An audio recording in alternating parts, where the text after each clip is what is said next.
atas kesempatannya. Nilai guru penggerak yang pertama, inovatif, pemanfaatan potensi yang ada. Ini terkait dengan sumber daya manusianya dan sarana prasarana. Kemudian menciptakan media pembelajaran. Jadi kalau kita menciptakan berarti membuat sumber baru. Jadi paling tidak kalau ada jurusan multimedia di SMK bisa. Tapi kalau kita ya sebagai pemakai media pembelajaran yang baru, ya, bukan menciptakan, ya, sulit ya kita pakai. Kemudian memanfaatkan teknologi yang sudah ada, kita mencoba untuk memanfaatkan yang sudah ada. Kalau dulu hanya sekedar SMS, karena sekarang sudah jawabannya sudah jadi, mencari jawaban sudah ada semua, ya. Jadi seperti tadi Bu Siti, kasihan suaminya kalau kasih jawaban jadi suaminya saya tinggal, ya. Tapi bisa saja nyambi COD.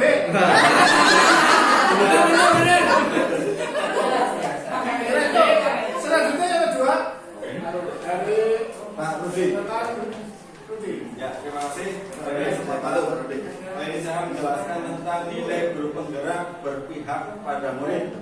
Di sini yang pertama adalah menuntut murid sesuai dengan kodrat alam dan zaman. Jadi seorang guru sekarang harus berusaha untuk menuntut anaknya untuk belajar sesuai dengan bakat dan minat yang mereka miliki, serta harus mengikuti perkembangan zamannya. Sekarang sudah eranya serba digital. Jadi seorang guru itu harus selalu menuntut anak-anak didik kita menuju ke arah sana supaya bisa mengikuti perkembangan zaman. Selanjutnya, pelaksanaan pembelajaran yang menyenangkan. Jadi sebagai seorang guru penggerak harus bisa menciptakan suasana belajar yang ceria, menyenangkan. Seorang guru juga harus bisa menjadi guru yang bisa menyenangkan bagi murid-muridnya. Harus murah, senyum, ramah, dan sebagainya. Jadi apa itu? Jadi ketika guru memberikan materi, anak tidak tegang karena sudah lihat gurunya sudah senang dulu. Ketika gurunya tidak berangkat, aduh, di sekolah guru siapa? Jadi anak harus senang dulu dan gurunya. Anak dengan gurunya. Kalau mau jajan mana mana.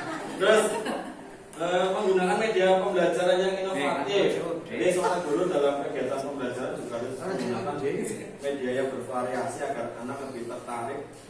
Mungkin kadang ada anak yang suka dengan video atau audio, jadi seorang guru juga harus menggunakan media yang bervariasi. Terus yang berikutnya ice breaking. Di sela-sela pembelajaran seorang guru juga harus bisa memberikan ice breaking yang bervariasi, bisa tepuk, bisa lagu atau yang lain. Akhirnya yaitu untuk nilai guru penggerak berpihak pada murid. Selanjutnya untuk nilai yang ketiga kan disampaikan oleh Bapak Kasan. Silakan Pak Kasan. Baik, di sini saya akan menjelaskan tentang reflektif. Ya.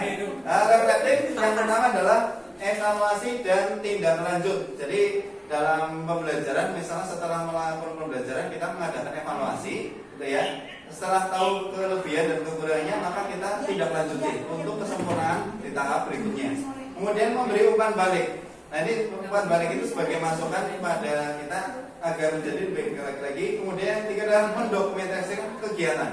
Ini penting karena biar mengetahui data-data atau hal yang sudah kita lakukan, sehingga ketika kita memerlukan kita bisa membuka lagi itu sebagai bahan evaluasi juga. Menentukan kemajuan dulu seperti ini, ke depan maka harus seperti apa. Nah, itu untuk yang reflektif. Itu kemudian yang berikutnya untuk akan dijelaskan oleh Ibu Eka. Bu Eka mau pilih yang mana, Bu Eka? Jadi saya gantikan Bu. Biasanya nama. Selanjutnya nilai guru penggerak lainnya adalah mandiri. Mandiri di sini percaya dengan potensi diri. Potensi diri kita sebagai guru ternyata itu banyak, ya. Itu harus dikembangkan. Kemudian pembiasaan bagi murid itu untuk membiasakan murid nanti ketika sudah keluar dari sekolah bisa hidup mandiri, ketika pembelajaran juga bisa mandiri. Kemudian mengikuti pengembangan diri kita sebagai guru harus terus belajar, memperbaiki diri, mengikuti workshop, mengikuti seminar diklat. Kemudian juga dengan adanya guru penggerak ini, ada program pendidikan guru penggerak, kita harus semangat untuk mengikuti. Begitu. Untuk selanjutnya kolaboratif, saya lanjutkan atau? Saya lanjutkan. Selanjutnya adalah kolaboratif. Yang pertama, kita harus sebagai guru penggerak harus menyatukan visi dengan rekan sejawat, dengan kepala sekolah. Kemudian kita bisa mengadakan komunitas belajar, komunitas apapun yang komunitas praktisi, komunitas yang membangun. Kemudian kerjasama dengan komponen sekolah, baik komite, orang tua, pihak ketiga, murid. Kemudian karena kita di sini ada dari SMK, makanya bisa berkolaborasi dengan pihak ketiga atau DUDI. DUDI itu apa? Dunia industri. Oh, dunia usaha dan industri. Saya kira itu saja, silakan. Oke, terima kasih teman-teman semuanya. Demikianlah pemaparan dari kelompok 1 yang mengupas tentang nilai guru penggerak. Kurang lebihnya kami mohon maaf. Kami akhiri. Wassalamualaikum warahmatullahi wabarakatuh. Waalaikumsalam warahmatullahi wabarakatuh. Siapa kita? Kelompok 1. Siapa kita? Kelompok 1 bernilai. Kelompok 1. Yes, yes, yes. Bapak Ibu, menarik sekali ya untuk nilai guru penggerak yang sudah disampaikan. Tadi saya sedikit tertarik apa yang disampaikan sama Pak Rudi. Jadi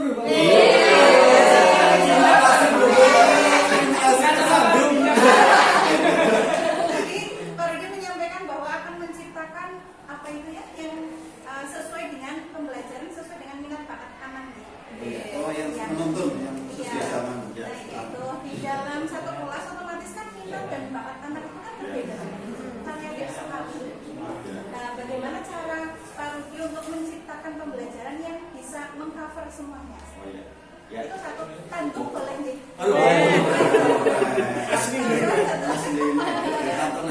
Yang satu lagi tadi yang disampaikan Bu Eka, kolaboratif. Jadi kolaboratif di situ bagaimana cara kita menggerakkan komunitas belajar yang ada di sekolah kita.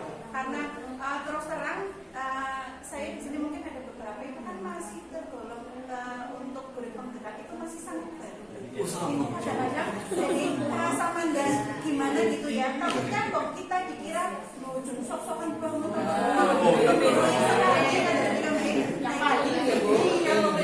si paling menggerakkan. Biasa.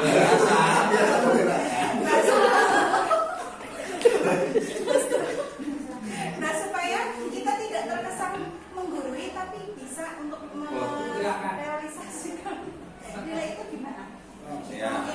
Cukup lagi buat tentang lagi. Terima kasih. Terima kasih. Sudah.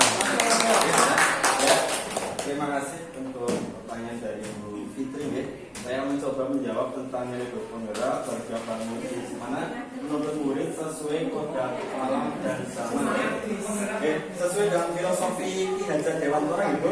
Jadi seorang guru penggerak itu dituntut untuk memberikan pembelajaran sesuai dengan bakat dan minat dari peserta didik. Nah, untuk itu mungkin yang saya lakukan melakukan pembelajaran berdiferensiasi. Nah, dari situ nanti kita akan melakukan semacam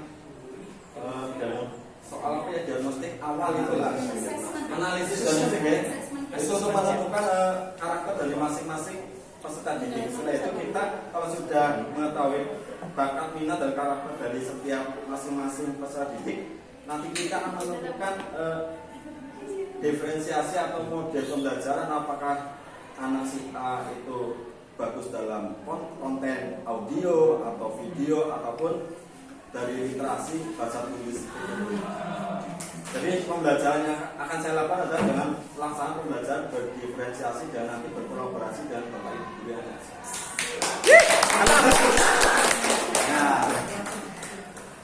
Kemudian tadi yang ditanyakan supaya tidak merasa menjadi yang paling-paling gitu ya, pikiran yang paling-paling. Memang itu sulit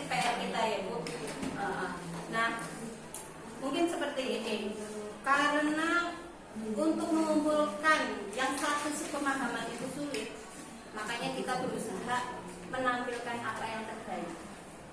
Menampilkan apa yang terbaik, tidak usah ingin tampil yang sempurna, itu saya kira tidak perlu. Tapi ketika kita sudah menampilkan yang terbaik, yang lain melihat kita, apa yang kita tampilkan itu tidak sok gaya-gayaan toh, ada ya, nah bikin status ya tentang pembelajaran yang berinovasi, kemudian mengikuti kegiatan yang kita bisa bergaul dengan semuanya, orang terus misah kayak gitu tuh, saya kira itu jangan, supaya yang lain juga berpikiran baik ke kita. Kita tidak bisa mengendalikan orang lain, tapi kita yang harus mengendalikan diri, berusaha memperbaiki diri, belajar menjadi yang terbaik.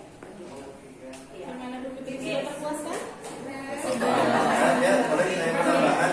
Jadi selain kita menampilkan bukan lagi bukan sombong saja, tapi kita menampilkan kemampuan kita yang kita dapatkan di pendidikan guru penggerak gitu ya.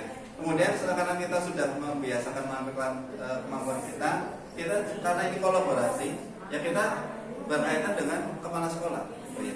Jadi kita jangan melangkah sendiri, tapi kita koordinasi dengan kepala sekolah. Nanti kepala sekolah yang mungkin akan menyampaikan dalam sebuah forum. Jadi tidak terkesan kita itu yang paling.